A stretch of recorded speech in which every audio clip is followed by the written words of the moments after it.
இவ்வளவு ப்ராப்ளத்தில் இன்னைக்கு ஒரு விவசாயி சஸ்டெயின் ஆகணும்னா கண்டிப்பாக அவன் இதை ஒரு பிஸ்னஸ் மாடலாக கன்வெர்ட் பண்ணும். Agriculture into agri business.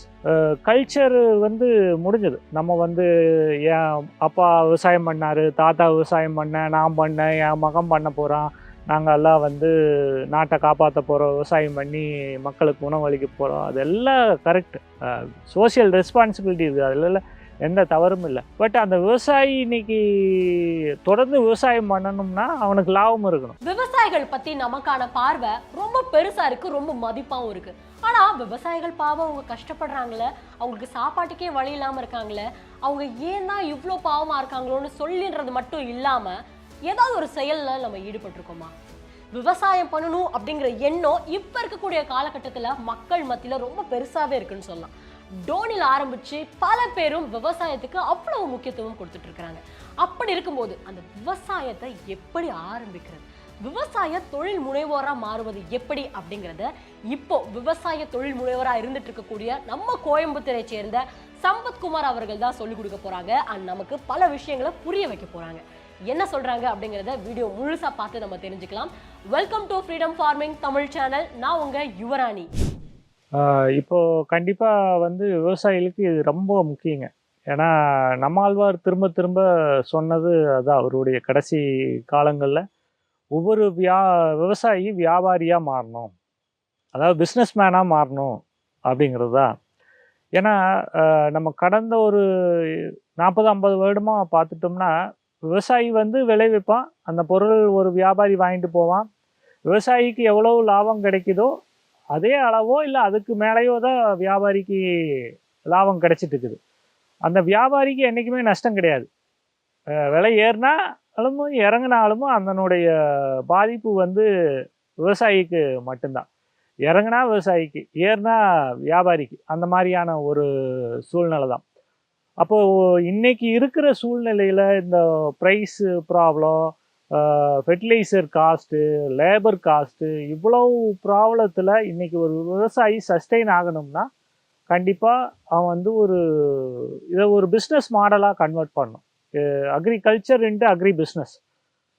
Culture முடிஞ்சது. நம்ம என் அப்பா விவசாயம் பண்ணார், தாத்தா விவசாயம் பண்ணேன், நான் பண்ணேன், என் மகன் பண்ண போகிறான், நாங்கள் எல்லாம் நாட்டை காப்பாற்ற போகிறோம், விவசாயம் பண்ணி மக்களுக்கு உணவளிக்க போகிறோம், அதெல்லாம் கரெக்ட். சோஷியல் ரெஸ்பான்சிபிலிட்டி இருக்குது, அதில் எந்த தவறும் இல்லை. பட் அந்த விவசாயி இன்னைக்கு தொடர்ந்து விவசாயம் பண்ணணும்னா அவனுக்கு லாபம் இருக்கணும். எப்படி ஒரு கம்பெனி லாபம் அடைஞ்சால் தான் அந்த கம்பெனி மேலே வளர்த்துறாங்க, இல்லைன்னா அவன் க்ளோஸ் பண்ணிட்டு வேறு கம்பெனிக்கு போயிடுறான், அடுத்து பிஸ்னஸுக்கு போயிடுறாங்க. ஆனால் எந்த ஒரு விவசாயியுமே நஷ்டமாயிடுச்சு அப்படின்னு சொல்லி நினச்சிட்டு அந்த விவசாயத்தை விட்டு போட்டு வேறு வேலைக்கோ வேறு தொழிலுக்கோ போகிறதில்ல.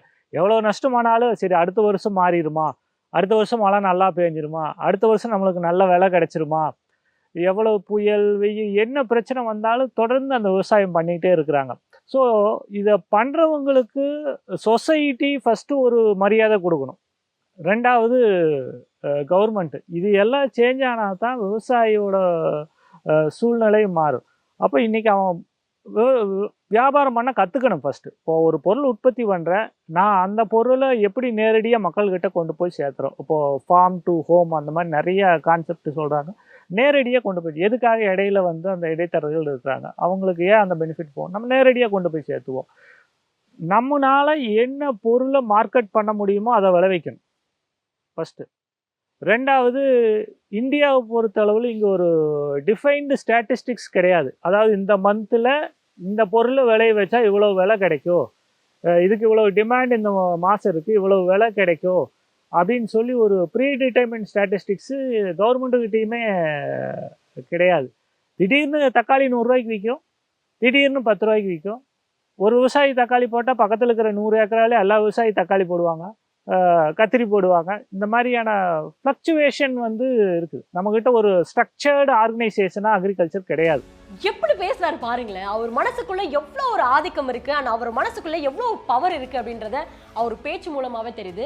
பிரச்சனைங்கிறீங்களா, அந்த பிரச்சனைக்கான தீர்வு என்னங்க அப்படிங்கிறத அவர் சொல்லணும்னு சொல்லிட்டு நம்ம எல்லார் மனசுலயும் புகுத்திட்டாரு. இதை பத்தின ஒரு தெளிவு இப்ப நமக்கு கிடைச்சிருக்கும்னு நான் நினைக்கிறேன். ஸோ இப்பேற்பட்ட அந்த ஒரு அக்ரிப்ரனர்ஷிப் அப்படின்னு சொல்லுவாங்க. ஸோ அப்படிப்பட்ட ஒரு நபரா நீங்க மாறணும்னு ஆசைப்பட்டீங்க அப்படின்னா இந்த ஒரு வீடியோ ஒரு ஸ்பார்க்கா உங்களுக்கு இருந்திருக்கலாம். பட் இதை பத்தி இன்னும் தெளிவா தெரிஞ்சுக்கணும் அப்படின்னா விவசாய தொழில் முனைவுக்கான முதல் படி அப்படிங்கிற ஒரு கோர்ஸ் இருக்கு. அதை கூட நீங்க செக் பண்ணி பார்க்கலாம். இப்போ சம்பத்குமார் இன்னும் என்னென்ன விஷயங்களா சொல்றாங்கன்றதை தொடர்ந்து பார்க்கலாம். ஏன்னா இங்க வந்து எல்லாமே வந்து ரொம்ப ஸ்மால் ஸ்கேல் ஃபார்மர்ஸ். நம்ம கிட்ட வந்து ஒரு 500 ஏக்கராவோ 1000 ஏக்கராவும் வச்சு ஒரு குரூப்பா ஃபார்மிங் பண்ற கல்ச்சர் நம்ம கிட்ட கிடையாது. ஒரு சின்ன சின்ன ஃபார்மர்ஸ். இப்போ அவங்களுக்கு என்ன தோணுதோ அதை பண்றாங்க. இப்போ கவர்மெண்டோட இன்டர்வென்ஷன் இதுல கிடையாது. நீ இதை பண்ணணும், இதை பண்ணக்கூடாது, இதை பண்ணினா இப்போ விலை கிடைக்காது அப்படிங்கிற ஸ்ட்ரக்சர் கிடையாது. ஸோ இந்த மாதிரி சூழ்நிலையில் விவசாயியா வந்து ஒரு பேசிக் அனாலிசிஸ் வச்சுக்கணும். ஸோ நம்மளுக்கு இந்த மாதம் போட்டால் இந்த மாதம் நல்லா விலையோ பட் ப்ரைஸ் ரொம்ப கம்மியாக கிடைக்கும் அப்படின்னா ஆல்டர்னேட்டிவாக யோசிக்கணும். அப்போ வெய்ய காலத்தில் ஃபார் எக்ஸாம்பிள் தக்காளி போட்டு அன்சீசனில் வந்துச்சுன்னா 10 டன் வர இடத்துல 1 டன் வந்தாலுமே ப்ரைஸ் வந்து பெஸ்ட் ப்ரைஸ் கிடைக்கும் அப்படின்னா நம்ம அடுத்த திங்கிங் யோசிக்கிற நேரம் வந்துடுச்சு. அதை தான் பிஸ்னஸ்ங்கிறோம். அதை வந்து நம்ம அதை எப்படி டைரெக்டாக மார்க்கெட் பண்ண முடியும்? இப்போது நம்ம தோட்டத்தில் 20 ரூபாய்க்கு தக்காளி எடுக்கிறோம், ஆனால் கன்சூமர் கைக்கு போகும்போது 40 ரூபா ஆயிடுது. இடையில இருக்கிற அந்த டிரான்ஸ்போர்ட்டேஷனு, மிடில் மேனு, அந்த சந்தை, மறுபடியும் அதை கொண்டு போய் அவங்க சூப்பர் மார்க்கெட்டில் ஏசி ரூமில் வச்சுருக்கிறது, அவங்க பில் எல்லா காஸ்ட்டும் இன்க்ளூட் ஆகி எவ்வளவு ப்ரொடக்ஷன் காஸ்ட்டோ அதுக்கு ஈக்குவலாக வந்து அந்த காஸ்ட்டு ஆட் ஆகிடுது. இதையெல்லாம் அவாய்ட் பண்ணிடலாம். ஒரு ஒரு குரூப்பாக நினச்சோம்னா வந்து ஒரு ஃபார்மர் ப்ரொடியூசர் ஆர்கனைசேஷனில் ஒரு 10 ஃபார்மர் ஒரு 50 ஃபார்மர் சேர்ந்து நான் இன்றைக்கி 1 டன் தக்காளியை கொண்டு போய் ஒரு சிட்டியில் சேல்ஸ் பண்ணுறேன். அந்த மாதிரி நிறையா பண்ணுறாங்க. இப்போ எங்கள் குரூப்லேயே நாங்கள் ஒரு 15 பேர் சேர்ந்து ஒரு சந்தை ஆரம்பிச்சிருக்கிறோம். அது சண்டே மட்டும் அந்த மார்க்கெட்டு இருக்கும். 2 hours இருக்கும். கம்ப்ளீட்டாக ஆர்கானிக் வெஜிடபிள்ஸ் மட்டும் வீக்லி. ஸோ நாங்கள் ப்ரொடியூஸ் பண்ணுறதை நாங்கள் சேல் பண்ணுறோம். இந்த 10 பேர் 15 பேரும் நாங்கள் ரொட்டேஷ்னலில் அந்த கிராப்பை செலக்ட் பண்ணிக்கிறோம். இந்த தடவை நீ தக்காளி போடு, நீ கத்திரி போடு, நீ மிளகா போடு, நீ வெங்காயம் போடு. So through out the year வந்து நம்ம வெஜிடபிள்ஸை கொடுக்க முடியும். ஸோ அதை வந்து இப்போது நிறைய மக்கள் விரும்பி வாங்குறாங்க. அட்லீஸ்ட் அந்த பெஸ்டிசைட்ஸ் இல்லாமல் வந்து ஆர்கானிக்காக வேணும்னு இருக்கிறவங்க வாங்குறாங்க. அந்த டிமாண்ட் இன்க்ரீஸ் ஆகிட்டே இருக்குது. எங்களுக்கு இன்னும் டிமாண்ட் இன்க்ரீஸ் ஆக கல்டிவேஷன் ஏரியாவை இன்க்ரீஸ் பண்ண முடியும், நிறைய ஃபார்மர்ஸை சேர்த்த முடியும். நம்ம ஏன் அந்த ஒரு கவர்மெண்ட் ஸ்ட்ரக்சருக்குள்ளேயே இருக்கணும்? இப்போ நம்ம அதை நாங்கள் உழவர் சந்தைக்கு எடுத்துகிட்டு போனால் அவங்க ஒரு ப்ரைஸ் ஃபிக்ஸ் பண்ணியிருக்கிறாங்க. நீ இந்த ரேட்டுக்கு தான் விற்கணும் அப்படின்னு சொல்லி. அந்த ஒரு சர்க்கிள்குள்ளேயே நாங்கள் வர விரும்பலை. ஏன்னா என்னுடைய பொருள் நான் உற்பத்தி பண்ணியிருக்கிறேன், நிலம் என்னோடது, உழைப்பு என்னோடது, நேரம் என்னோடது, தண்ணி மண் எல்லாம் என்னோடது. என்னுடைய பொருளுக்கு அது இதுதான் ப்ரைஸுன்னு ஃபிக்ஸ் பண்ணுறதுக்கு யாருக்கு உரிமை கிடையாது. ஒரு விவசாயி எனக்கு தான் அதுக்கு உரிமை இருக்குது. அப்போது நான் வந்து அதுக்காக நான் பெரிய எக்ஸ்பெக்டேஷனில் இது வந்து நான் ஒரு கிலோ 500 ரூபாய்க்கு விற்கிறேன், 1000 ரூபாய்க்கு, எனக்கு ஒரு நாமினல் ப்ரைஸ் கொடுங்க அப்படின்னு கேட்குறோம். நாங்கள் ஒரு மினிமம் ப்ரைஸ் ஃபிக்ஸ் பண்ணிக்கிறோம். ஒரு 40 ரூபாய்க்கு கீழே எந்த காய்கறி இப்போ வரைக்கும் விற்கக்கூடாது. இன்னத்த ஸ்டாட்டிஸ்டிக்ஸில் 40 ரூபாய்க்கு விற்றா எங்களுக்கு அது கட்டுப்படி ஆகலைங்கிறோம். அப்போ 40 ரூபா நாங்கள் விலை ஏறுனாலும் இறங்கினாலும் நாங்கள் அதே 40 ரூபா 50 ரூபாய்க்கு தான் காய் கொடுக்குறோம். அப்போது அந்த விவசாயி எங்களுக்கு ஒரு பேக்ரவுண்டில் ஒரு மோட்டிவேஷன் கிடைக்குது. ஓ, இது நல்ல ப்ரைஸ் கிடைக்குது, இதை பண்ணலாம் அப்படின்னு சொல்லி. ஏன்னா பியூர்லி எல்லாமே வந்து பேஸ்ட் ஆன் மணி தான். அப்போது உனக்கு தொடர்ந்து நஷ்டமாயிட்டே இருந்தால் அந்த விவசாயி எவ்வளோ நாளைக்கு விவசாயம் பண்ண முடியும்?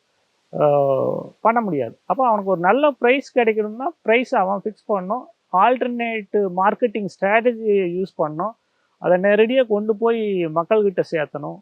இல்லை இங்கே இன்னொரு விவசாயி டைரெக்டாக கொண்டு போய் ஒரு அப்பார்ட்மெண்ட்டில் அந்த மாதிரி கொடுக்குறாரு. அவர் ஒரு 10 விவசாயிகிட்ட காய் வாங்கி கொண்டு போய் அவர் விளைய வச்சது எல்லாம் சேர்த்து கொடுக்குறாரு. இன்றைக்கி இந்த மாதிரி ஆல்டர்னேட் நிறைய ஐடியாஸ் வந்துருச்சு.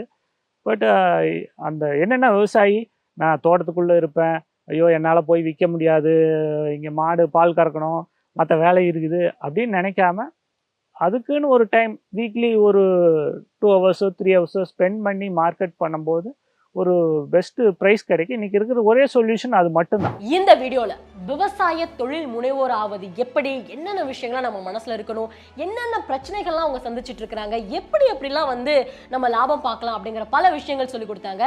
ஸோ வீடியோ பத்தின கருத்துக்களை நம்மளுடைய கமெண்ட் செக்ஷன்ல நீங்க மறக்காம எப்போதும் போல தெரியப்படுத்துங்க. அண்ட் இந்த அக்ரிப்ரனர்ஷிப் பத்தி இன்னும் இன்டெப்தா நீங்க தெரிஞ்சுக்கணும்னா சம்பத் குமார் நம்மளுடைய ஃப்ரீடம் ஆப்ல ஒரு கோர்ஸ் வந்து உருவாக்கி இருக்கிறாரு. அந்த கோர்ஸினுடைய பேரு விவசாய தொழில் முனைவுக்கான முதல் படி அப்படிங்கறத அந்த கோர்ஸினுடைய பேரு.